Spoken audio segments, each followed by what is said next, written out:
நம்ம channel follow பண்ணுற எல்லாருக்கும் மோஸ்ட்டாக eBay அண்ட் Fiverr பற்றி தெரிஞ்சிருக்கும்.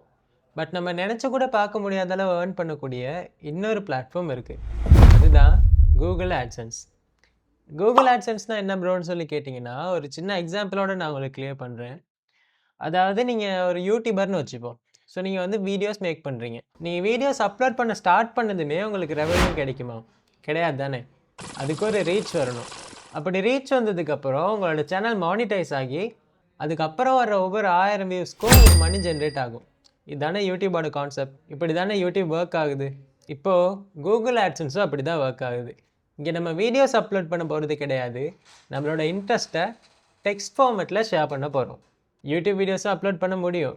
ஆனால் மெயினாக எல்லோரும் யூஸ் பண்ணுறது அவங்களோட பிளாகிங்க்கு தான். பிளாகிங்னா என்ன ப்ரோன்னு சொல்லி கேட்டிங்கன்னு சொன்னால், உங்களோட இன்ட்ரெஸ்ட்டை இல்லைன்னா உங்களோட நாலேஜை ஒரு ஆர்டிக்கலாக ரைட் பண்ணுவோம். அதை நிறைய பேர் வந்து படிப்பாங்க. இதுதான் பிளாகிங்கோட பேசிக் கான்செப்ட். ஃபர்ஸ்ட் நம்ம ஒரு வெப்சைட் க்ரியேட் பண்ணணும். உங்கள்கிட்ட ஆல்ரெடி ஒரு வெப்சைட் இருந்துச்சுன்னு சொன்னால் இட்ஸ் கிரேட்.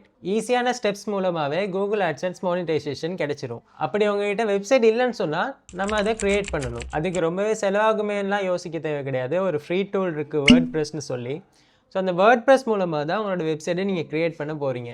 க்ரியேட் பண்ணதுக்கப்புறம் உங்களோட நாலேஜை நீங்கள் அதில் வந்து ஒரு ஆர்டிக்கலாக டைப் பண்ணி நீங்கள் பப்ளிஷ் பண்ணும்போது நிறைய பேர் வந்து படிக்க ஸ்டார்ட் பண்ணுவாங்க. அப்படி தேவையான அளவு ஒரு ரீச் வந்ததுக்கப்புறம் நம்ம கூகுள் ஆட்சன்ஸ்க்கு அப்ளை பண்ணுவோம். அப்போ கூகுள் என்ன பண்ணுவாங்கன்னு சொன்னால், நம்மளோட வெப்சைட்டை செக் பண்ணி பார்த்துட்டு, ஓகே இவர் வந்து ரூல்ஸ் அண்ட் ரெகுலேஷன்ஸ்லாம் ஒழுங்காக ஃபாலோ பண்ணியிருக்காரு, இவரோட ஆர்டிக்கலை நிறைய பேர் வந்து படிக்கிறாங்கன்னு சொல்லி அவங்களோட ஆட்ஸை நம்மளோட வெப்சைட்டில் பப்ளிஷ் பண்ணுவாங்க. அப்போ நம்மளோட ஆர்டிக்கலை வந்து படிக்கிற ஒரு பர்சன் அந்த ஆடை கிளிக் பண்ணும்போது நமக்கு ரெவென்யூ ஜென்ரேட் ஆகும். இப்படி தான் கூகுள் ஆட்சன்ஸ் ஒர்க் ஆகும். யூடியூப் வியூஸ்லேருந்து வர்ற காசுக்கும் கூகுள் ஆட்சன்ஸ் வியூஸ்லேருந்து வர்ற காசுக்கும் எவ்வளோ டிஃப்ரெண்ட் இருக்குன்னு சொல்லி இதை பாருங்கள், உங்களுக்கு புரியும். ஆல்ரெடி நாங்கள் இதை பற்றி பேசியிருக்கோம். ஒரு யூடியூபருக்கு தன்னோட யூடியூப் வீடியோஸ்லேருந்து 6 மில்லியன் வியூஸ் வருதுன்னு சொன்னால் அவருக்கு கிட்டத்தட்ட $859 கிடைக்குது. அதுவே ஒரு பிளாக் ரைட்டருக்கு 6 மில்லியன் வியூஸ் அவரோட பிளாகிங் ஆர்டிக்கல் மூலமாக கிடைக்குதுன்னு சொன்னால் அவருக்கு கிட்டத்தட்ட $36,946 கிடைக்குது. இவ்வளோ அமௌண்ட் வந்து உடனேலாம் அவருக்கு கிடைக்கல. அவரோட எஃபர்ட்கான பலனாக இவ்வளோ அமௌண்ட் கிடைச்சிருக்கு. ஸ்மார்ட்டாக ஒர்க் பண்ணணும்னு சொன்னால் இதை விட அதிகமாக கூட நம்மளால் ஏர்ன் பண்ண முடியும். நான் ஆரம்பத்திலே சொன்ன மாதிரி நமக்கு ஸ்டார்டிங்லேயே இவ்வளோ அமௌண்ட் ஜென்ரேட் ஆகாது.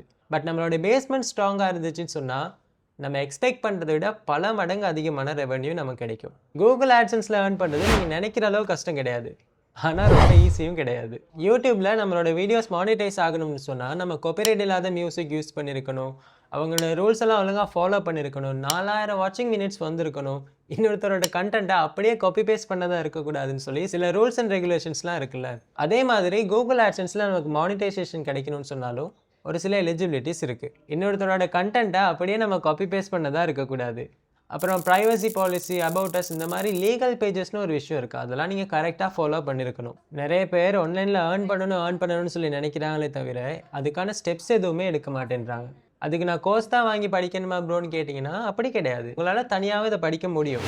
ஆனால் நாங்கள் ஏன் கோர்ஸை சஜஸ்ட் பண்ணுறோன்னு சொன்னால் எங்களுக்கு இதில் 3 வருஷத்துக்கு மேலேயே எக்ஸ்பீரியன்ஸ் இருக்குது. ஸோ எங்களோட எல்லா நாலேஜ் அண்ட் எக்ஸ்பீரியன்ஸையும் சேர்த்து நாங்கள் உங்களுக்கு கோர்ஸில் ஷேர் பண்ணுவோம். நம்ம eBay, Fiverr, கூகுள் ஆட்சன்ஸ் இதை பற்றிலாம் பர்ஃபெக்டாக எக்ஸ்பிளைன் பண்ணி எப்படி கிளியரான ரூட்டில் ஏர்ன் பண்ணுறதுன்னு சொல்லி தனித்தனி கோர்ஸஸாக லான்ச் பண்ணியிருக்கோம். அவங்களுக்கு ப்ராடக்ட் சேல் பண்ணுறதெல்லாம் இன்ட்ரெஸ்ட் இருக்குன்னு சொன்னால் நீங்கள் eBay ட்ரை பண்ணலாம். இல்லைனா ஃப்ரீலான்சிங்கில் தான் இன்ட்ரெஸ்ட் இருக்குன்னு சொன்னால் நீங்கள் Fiverr ட்ரை பண்ணலாம். ஆர்டிக்கல் எழுதுறது ரொம்பவே பிடிக்கும்னு சொன்னால் நீங்கள் கூகுள் ஆட்சன்ஸ் ட்ரை பண்ணலாம். உங்களோட இன்ட்ரெஸ்ட்க்கு ஏற்ற மாதிரி ஒரு கோர்ஸை சூஸ் பண்ணுங்கள். அந்த கோர்ஸ் பற்றின டீட்டெயில்ஸ் தெளிவாக தெரிஞ்சுக்கணும்னு சொன்னால் www.upbright.ai இந்த வெப்சைட்குள்ளே போனீங்கன்னு சொன்னால் கிளியரான டீட்டெயில்ஸ் அங்கே பார்த்துக்க முடியும். அப்படி இல்லைன்னு சொன்னால் ஸ்க்ரீனில் தெரிகிற அந்த நம்பருக்கு வாட்ஸ்அப்பில் ஒரு டெக்ஸ்ட் பண்ணுங்கள். அந்த கோர்ஸ் பற்றின டீட்டெயில்ஸை நாங்களும் உங்களுக்கு ஷேர் பண்ணுறோம்.